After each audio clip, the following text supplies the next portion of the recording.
voz, un país en un micrófono. Política, economía, salud, medio ambiente, deportes, historia. Una voz, un país en un micrófono. En esta ocasión, el cazahuracanes no vuela, está en tierra.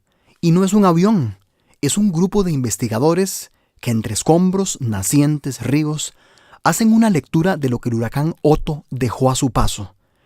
De lo que encuentren, podría emerger una explicación para entender cómo se comportaría el clima a futuro.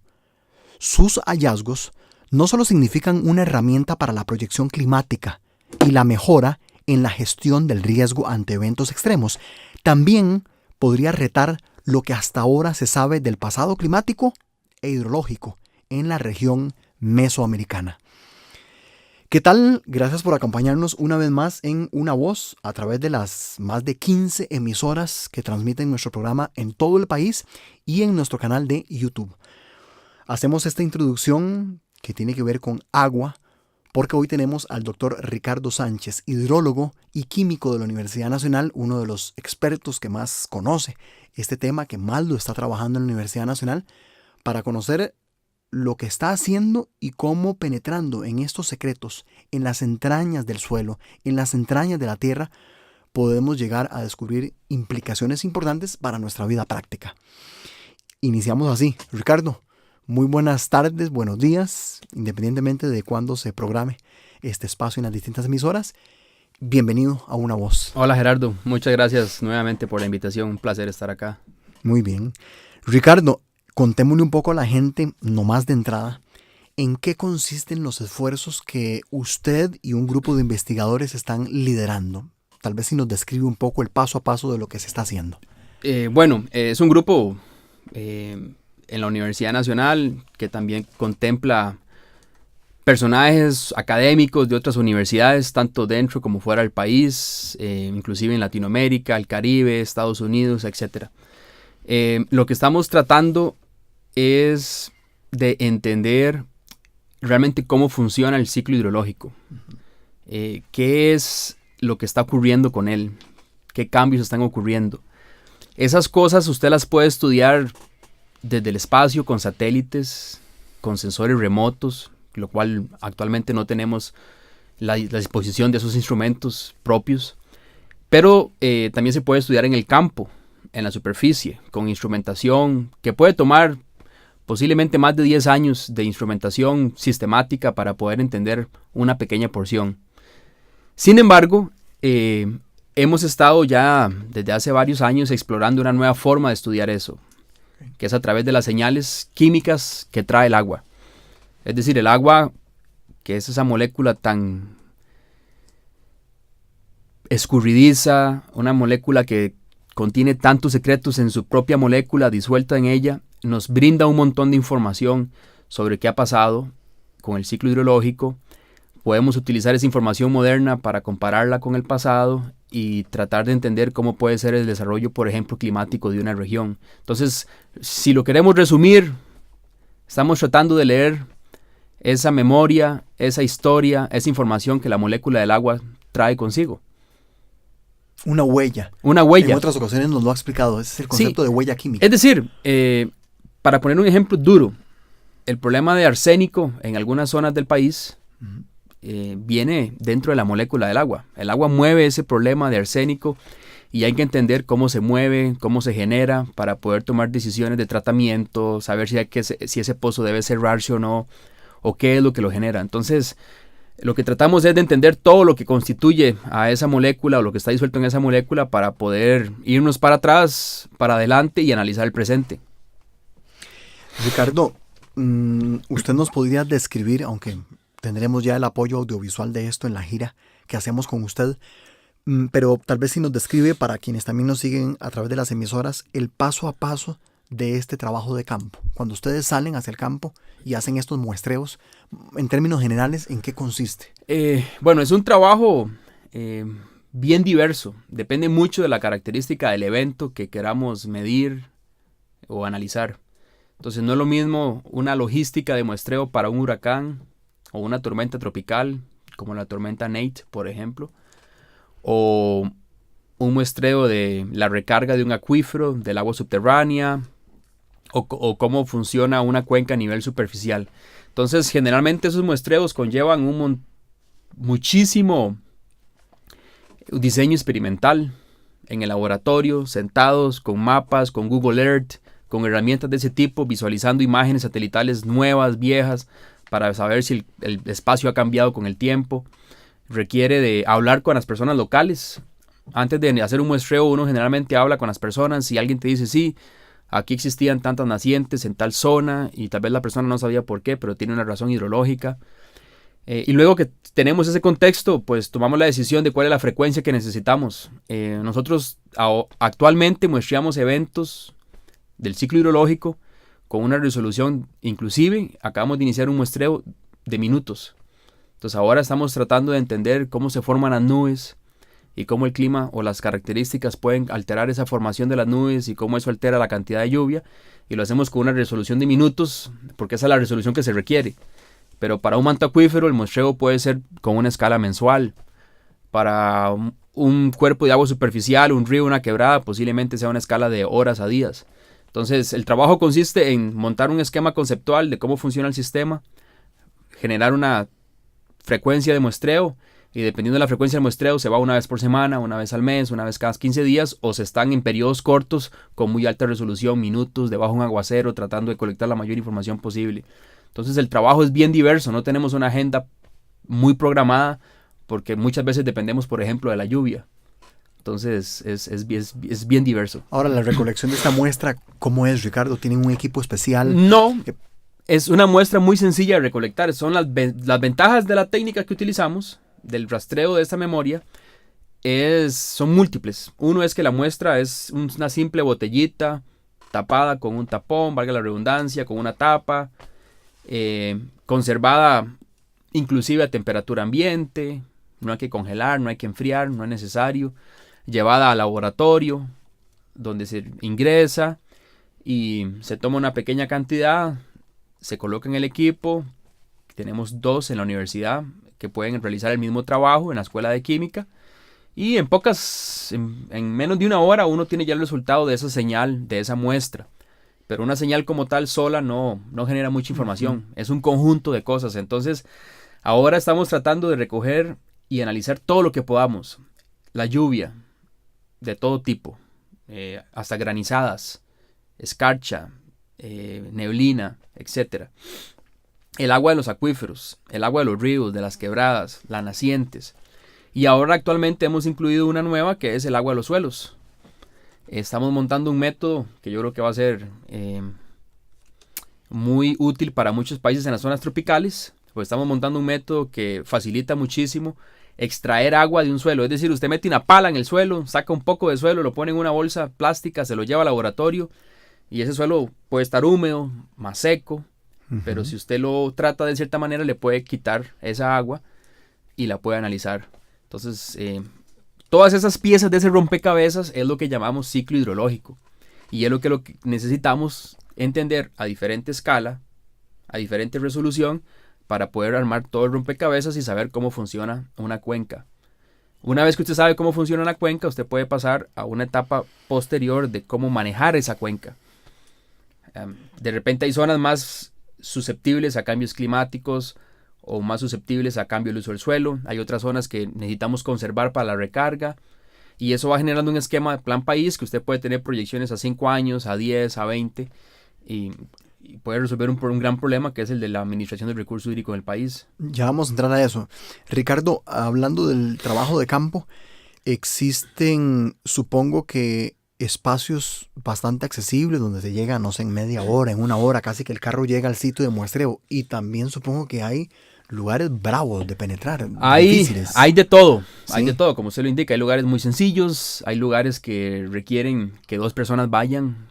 Hay un lugar que se llama la antigua Paja del Gallito, en la zona del volcán Barba, que es una zona muy llena de suampos, agreste, con pasos que son peligrosos, mucha caída de árboles durante los frentes fríos.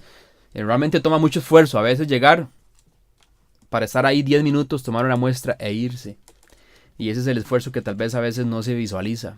Llegar, poner un electrodo, medir el pH, cuánta sal hay en el agua, la temperatura, y volver a hacer el recorrido de vuelta. Tal vez estuviste en el río 10, 15 minutos máximo y el recorrido tal vez para llegar ahí fueron 2 horas.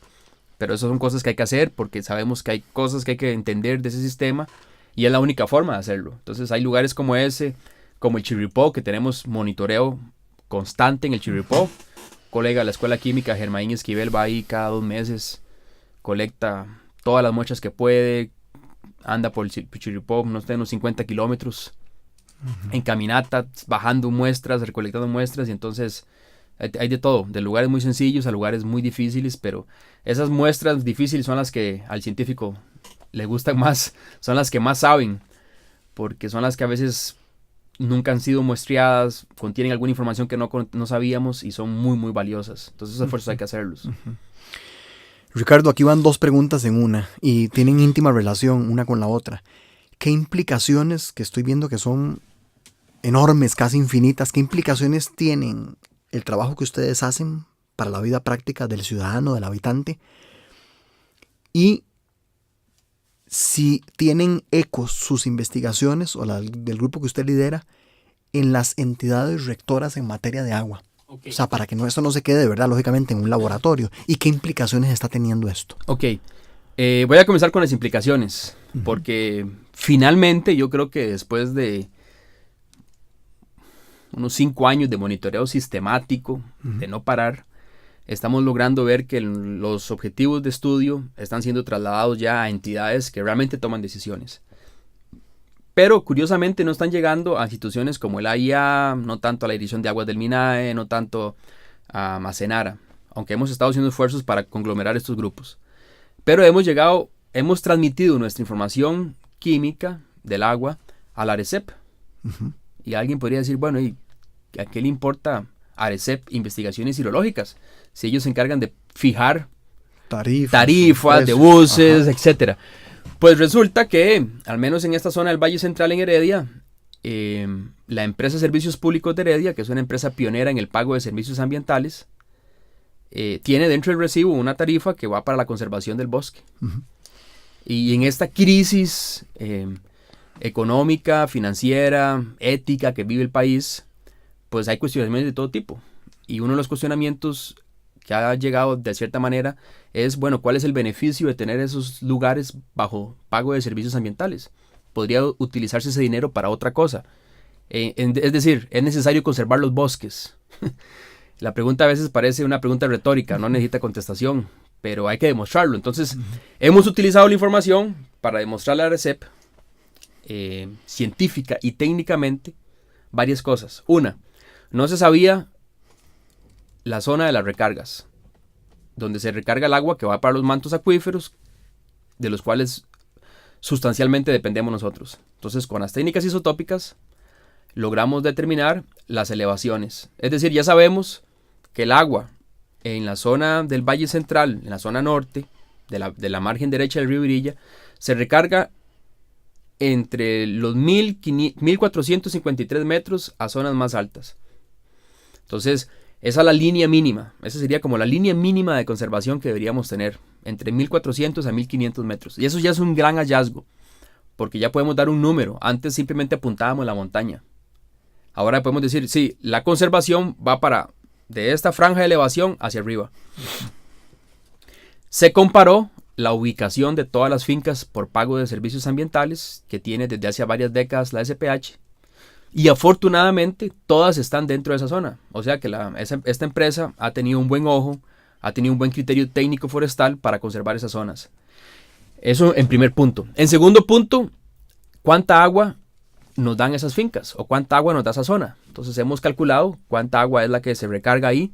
Y entre un 18 a un 25% de la lluvia anual se recarga en esa zona. Entonces eso es importantísimo. Es decir, saber que ese ciclo hidrológico que estamos estudiando, una tercera parte prácticamente va para los mantos acuíferos. Ese es el estado actual. Posiblemente hace 100 años o hace 150 años era más la cantidad. Pero ahora lo que tenemos que tratar es de resguardar lo que ya tenemos y tratar de mejorar lo que hemos destruido. Entonces, en el término del resguardo, hay que tratar de resguardar ese 30% de agua. Eso es el segundo punto. Y el segundo punto es que sabemos que la zona está dividida en 2 grandes regiones. una donde hay unos acuíferos más cercanos a la superficie. Para que las personas entiendan, el acuífero es como una masa de agua que está debajo del suelo que no vemos, pero que podemos explotar. Entonces hay unos que se recargan muy rápidamente, es decir, que si no hay lluvia, rápidamente comenzamos a ver que nacientes se secan, ríos se secan, etc. Y tienen una edad, que eso ya lo habíamos hablado en otro programa, y sabemos que esa edad no supera los 40 años. Entonces, nuestra agua joven es de 40 años o menos. Y tenemos otra zona, que es la que ahora estamos tratando de encontrar, que sabemos que el agua dura mucho más tiempo en viajar, posiblemente la recarga pueda ser menor, porque el tiempo de recarga es mucho mayor, que visualizamos que es por la zona de Coronado, la zona del Alto de La Palma, e inclusive el franco oeste del volcán Irazú. Entonces, sabemos dónde están las recargas, sabemos cuánto se recarga, y sabemos que hay dos sistemas que tienen diferente susceptibilidad al cambio climático o la variabilidad climática. Entonces ahora el paso es, bueno, ver si podemos incorporar dentro del recibo una tarifa distinta que no solamente ayude a la conservación, sino que ayude a la investigación. Esas dos cosas responden la primera pregunta. Eso va directamente al ciudadano. Entonces, claro, ¿cómo se traduce en el ciudadano? ¿Va a tener agua o va a resguardar el agua de la calidad que tiene actualmente? No debería preocuparse de su calidad de agua disminuya. Eso es importantísimo. Y se puede asegurar al ciudadano de que va a tener la cantidad necesaria bajo el esquema de un usuario responsable, obviamente. Entonces, ¿qué implican esos estudios? Implican que el ciudadano puede tener seguridad de que va a tener agua para el futuro, para sus generaciones. Y yo creo que un ciudadano, si recibe ese mensaje, se puede sentir bastante tranquilo de que si tiene agua en buena calidad y en buena cantidad, aportando un poco de dinero para que la investigación pueda seguir avanzando, creo que es un buen ciclo que se puede cerrar en términos de ciudadano, empresa pública, Estado, universidad. Muy bien. Escuchen esto. El país necesita una ruta científica técnica que le permita enfrentar el escenario de cambio climático y variabilidad climática. Es una frase de uno de los textos que ha escrito hace poco Ricardo. ¿Cuáles debilidades institucionales muestra el país en materia de recurso hídrico? Con esa pregunta nos vamos a nuestra primera pausa y Ricardo nos la contesta cuando regresemos acá en Una Voz. Ya venimos. Una voz, un país en un micrófono. Política, economía, salud, medio ambiente, deportes, historia. Una voz, un país en un micrófono.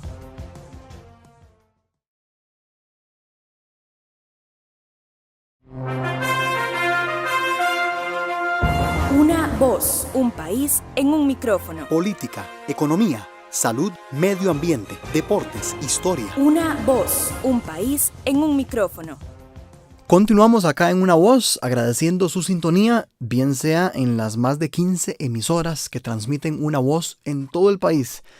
Emisoras cantonales, emisoras online, religiosas, culturales, en AM, en FM, que con mucho gusto llevan nuestra señal, las ondas de Una Voz hasta su hogar, hasta su computadora, hasta su iPod, hasta su celular. A donde sea, llevan esas ondas de Una Voz. Estamos hoy con Ricardo Sánchez. El doctor Ricardo Sánchez es hidrólogo y químico de la Universidad Nacional. Es un apasionado además de todo este tema y lidera investigaciones importantes, claves que tienen que ver con la conservación del recurso hídrico, entender cómo se comporta él y qué implicaciones directas tienen para nuestra vida cotidiana. Ricardo, nos fuimos a pausa con una pregunta. Debilidades institucionales que muestra el país a la hora de administrar y estudiar también el recurso hídrico.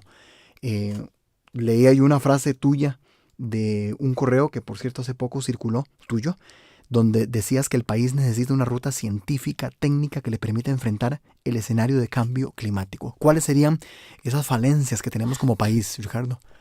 Bueno, hay una que es histórica.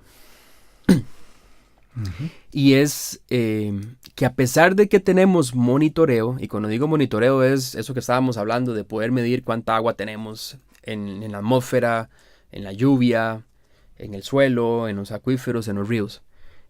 Eso ha sido históricamente ligado a pocas instituciones. Entonces, digamos que tenemos el IMN con más de 100 años, 130 años de historia, que ha hecho una labor increíble. Luego tenemos el ICE, una empresa que por su producción hidroeléctrica, ha establecido cierto monitoreo en solamente cuencas que responden a sus intereses. Y luego tenemos el AIA un poco más rezagado monitoreo, Senara en la parte de aguas subterráneas un poco más rezagado monitoreo. Entonces, uno de los principales problemas es que esa red no está unida. La red de monitoreo. La red de monitoreo. Entonces, esto funciona como un queque. Tenemos la parte de arriba lluvia, tenemos aquí la parte media, las aguas superficiales y las aguas subterráneas en el fondo. Y necesitamos conectar esos 3 monitoreos.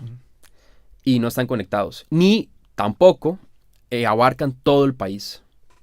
Entonces tenemos un montón de cuencas. Yo diría que tal vez unas 20 cuencas en donde no tenemos información de cuánta agua llevan los ríos. O de qué tipo de acuíferos hay. Entonces nos hemos dedicado a estudiar algunos acuíferos de muy buena manera durante muchas décadas, pero tenemos zonas que no sabemos absolutamente nada. Por ejemplo, la zona de Cruzitas,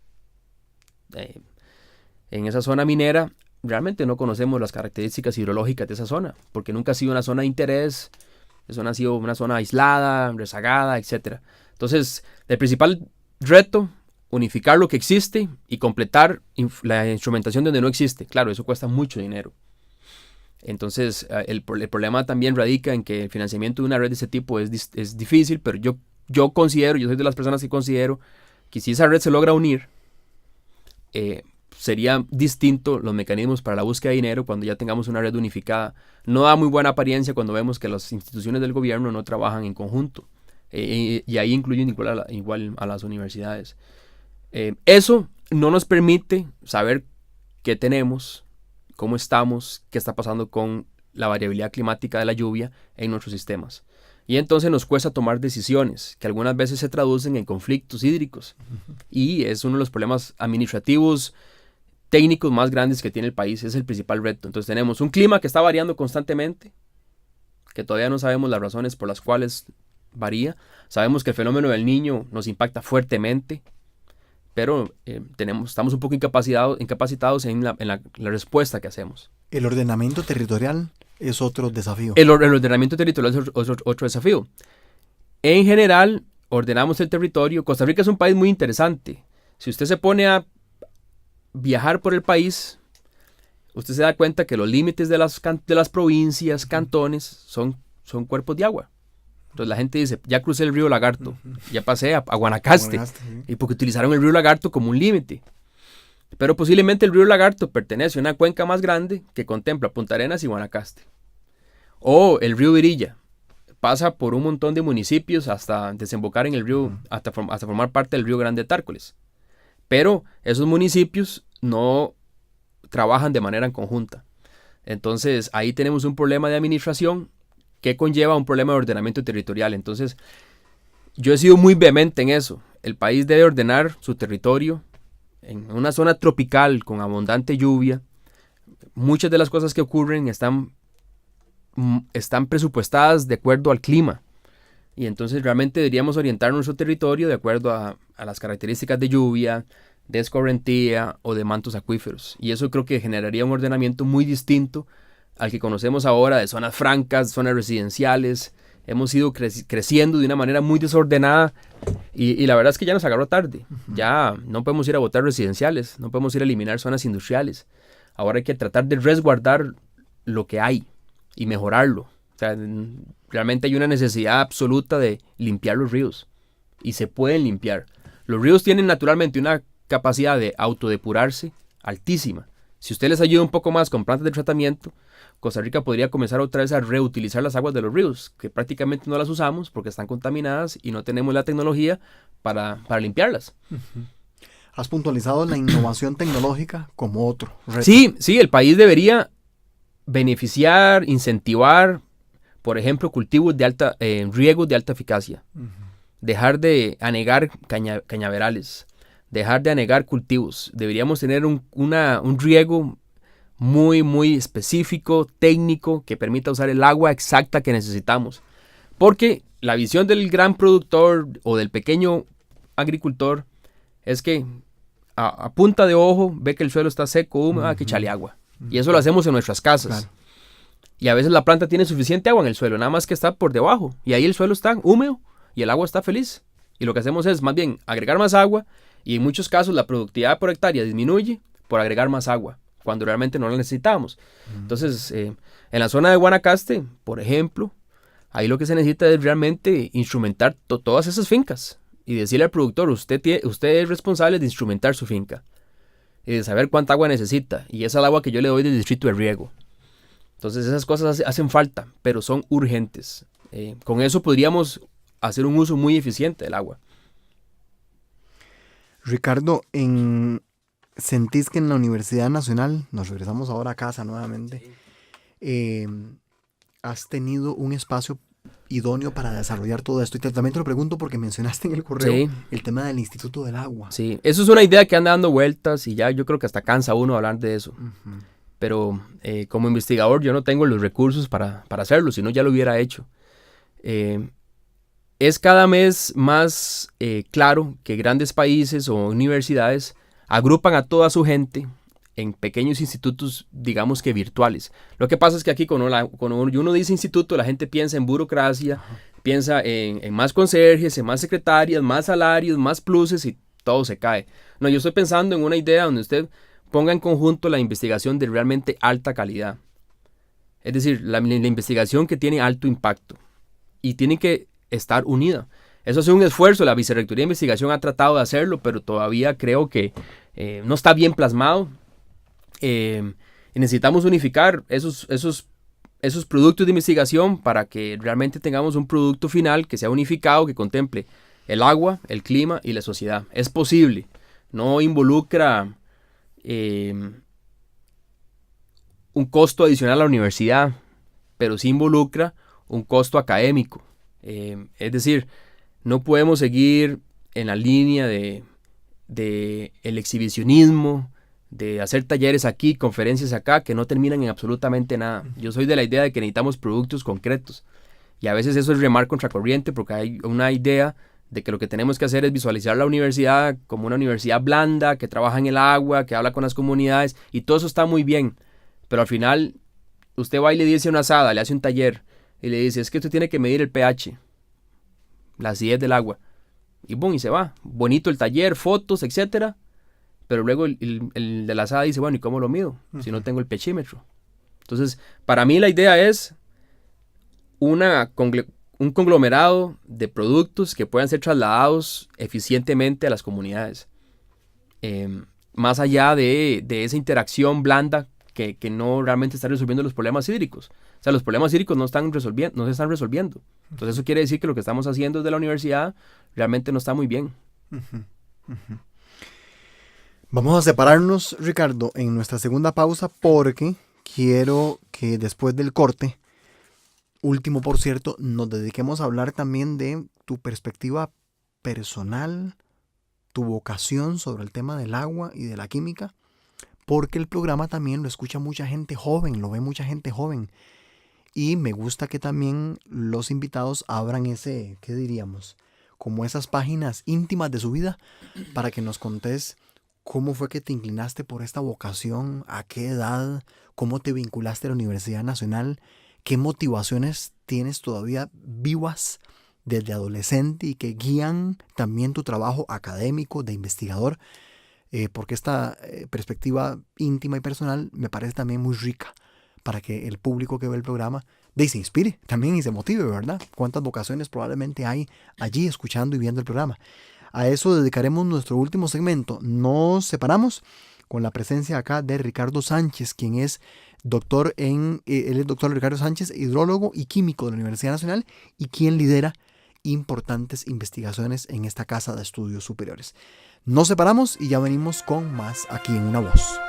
Una voz, un país en un micrófono. Política, economía, salud, medio ambiente, deportes, historia. Una voz, un país en un micrófono.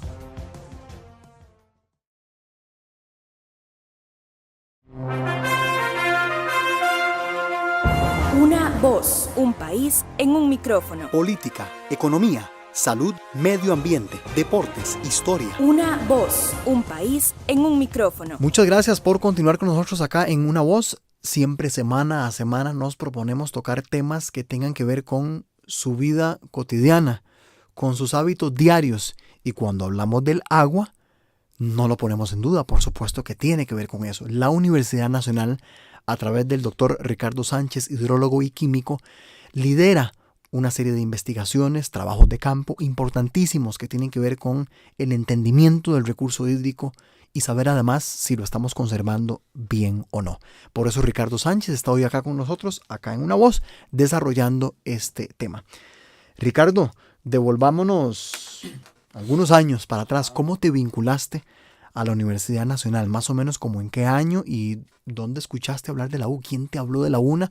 ¿O ya de chamaquito usted sabía que lo que quería era venir a la Universidad Nacional? ¿Cómo se dio ese vínculo? No, obviamente no sabía que iba a venir a la Universidad Nacional. El vínculo se da en mi transición de cuarto y quinto año del colegio cuando ingreso al colegio humanístico. Fui parte de la primera generación. Estamos hablando de 1998, creo, 99, porque yo ingresé a la universidad en el año 2000. Y bueno, ahí tuve un grupo de profesores universitarios en el colegio, que es muy difícil. Muy poco las personas que pueden disfrutar de profesores universitarios de alto nivel durante su estancia en el colegio.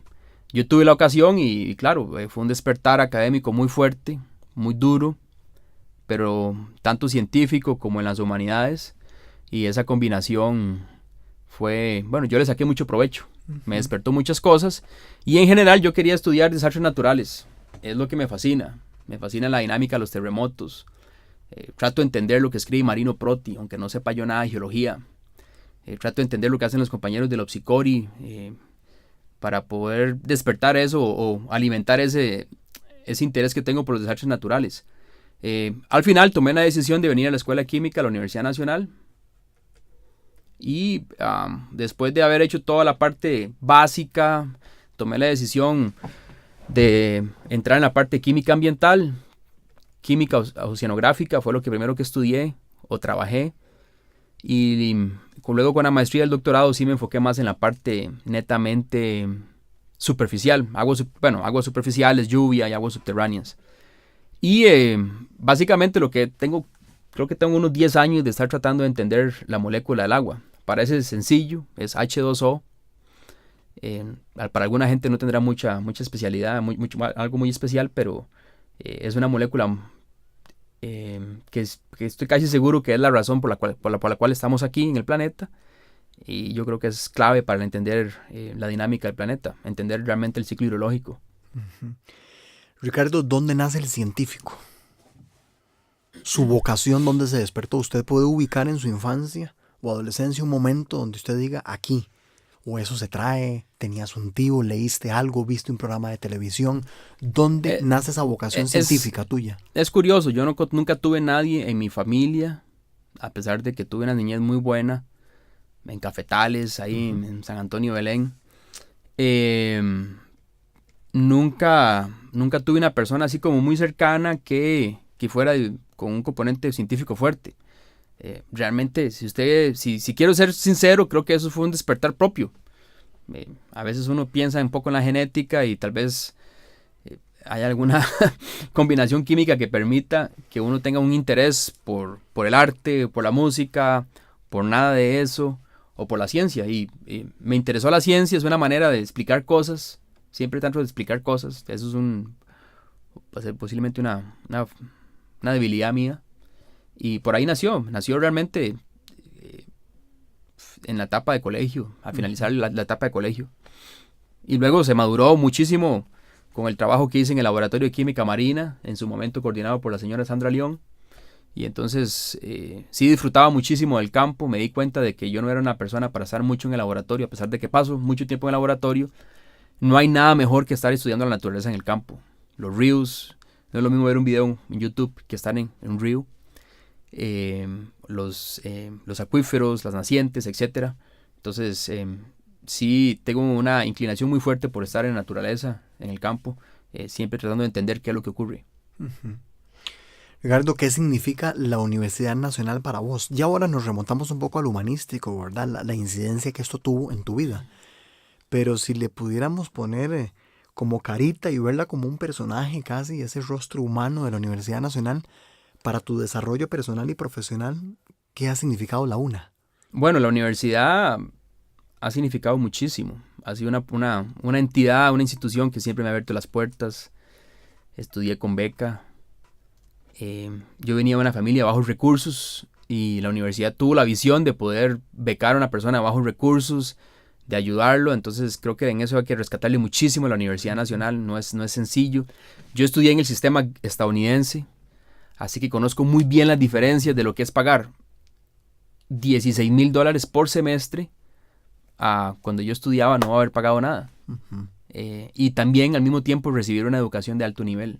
Entonces, si usted paga $16,000 al semestre, usted tiene que exigir y usted exige una educación de alto nivel.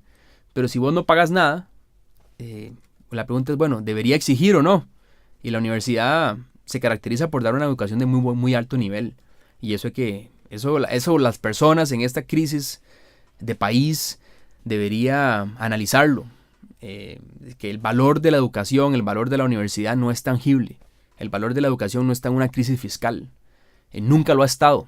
El otro día estaba en un taller en donde una persona nos dijo que si estábamos enterados de que las universidades van a desaparecer, que la educación como tal va a desaparecer universitaria.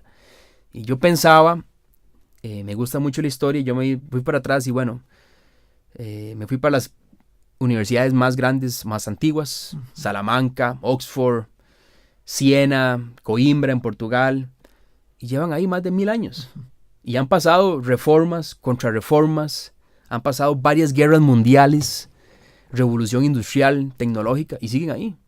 Entonces yo considero que la universidad no va a uh-huh. nunca a desaparecer como tal, siempre va a ser un ente en donde la gente llega a aprender. No todo el mundo es un genio. Los genios nacen por ahí, son pocos que puedan aprender cálculos solos.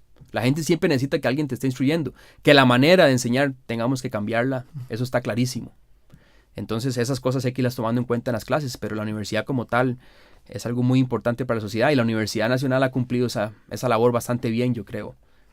Pero hay que reestructurar cosas, hay que replantearse cómo incidir más, y por eso mencionaba anteriormente lo del Instituto del Agua. La universidad tal vez podría incidir más en el recurso hídrico, tomando diferentes acciones.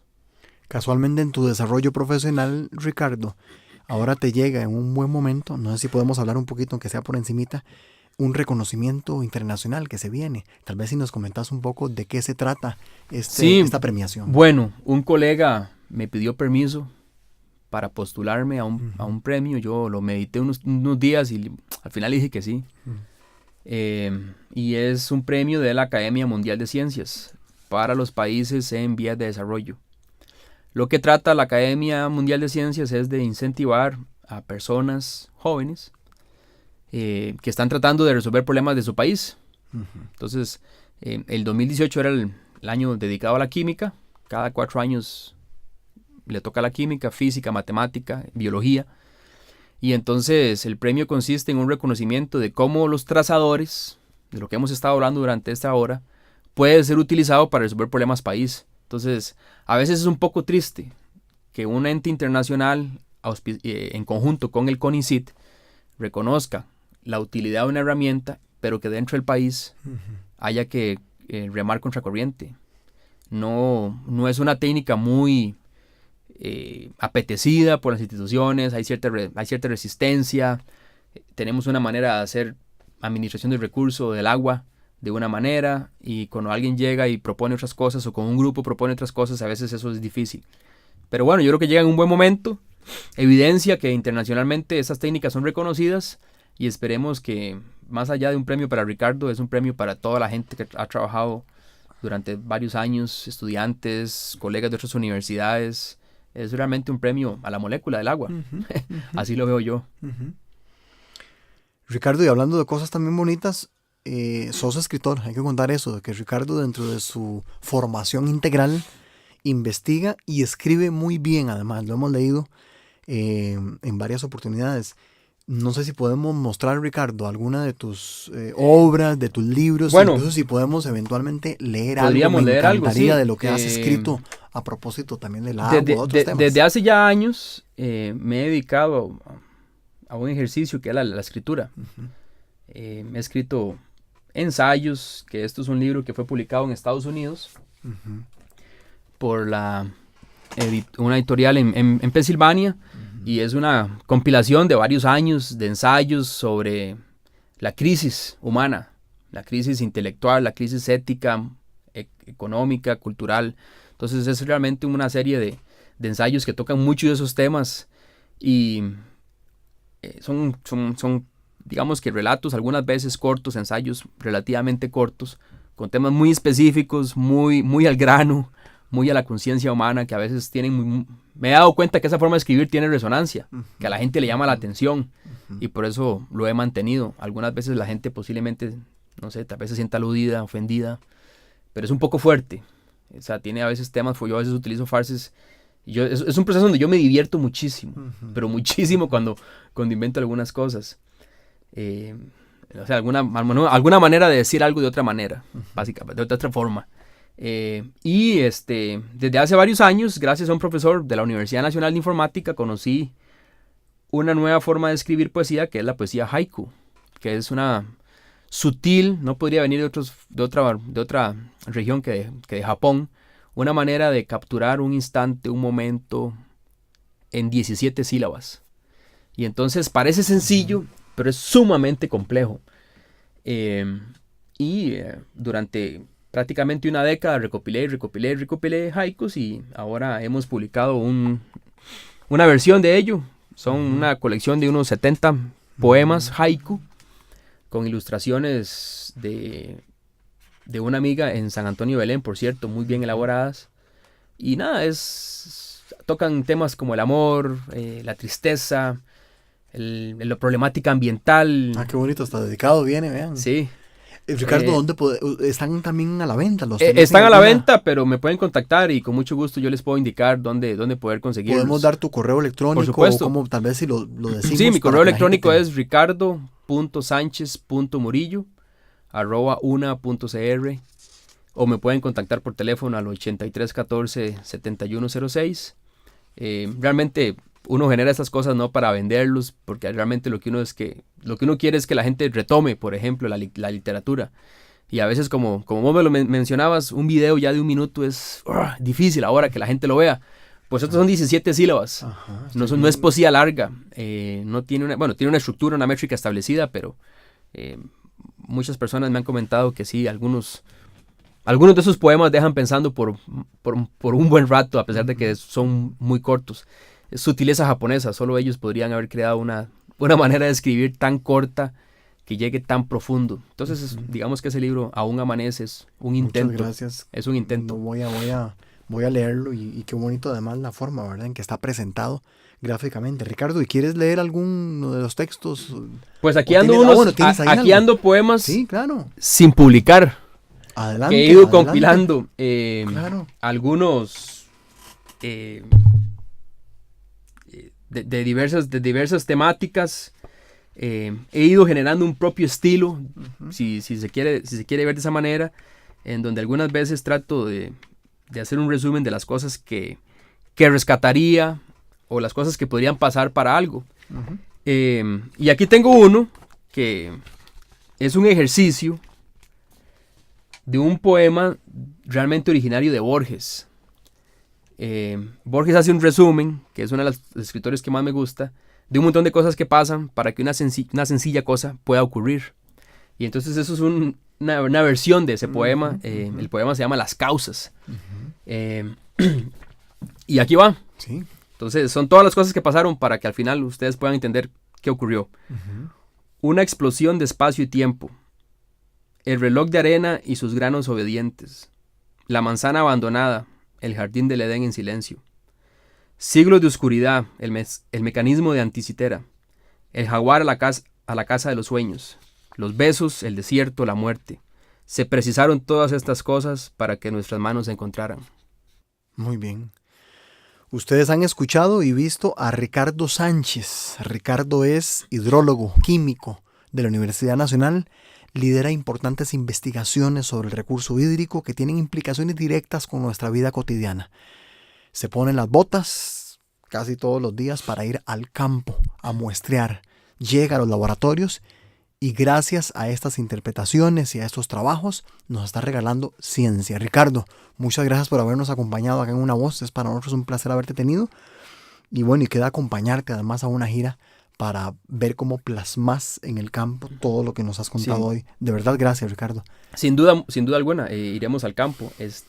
Y muchas gracias por la invitación. La verdad es que a veces esos espacios son también muy importantes para transmitir de una manera muy, muy distinta lo que hacemos, a veces encerrados en un laboratorio o en una oficina. Así que yo lo aprecio mucho y por eso nunca puedo decir que no. Perfecto. Muchas gracias. Gracias a ustedes también por su sintonía y nos escuchamos y vemos la próxima semana con más acá en Una Voz. Una voz, un país en un micrófono. Política, economía, salud, medio ambiente, deportes, historia. Una voz, un país en un micrófono.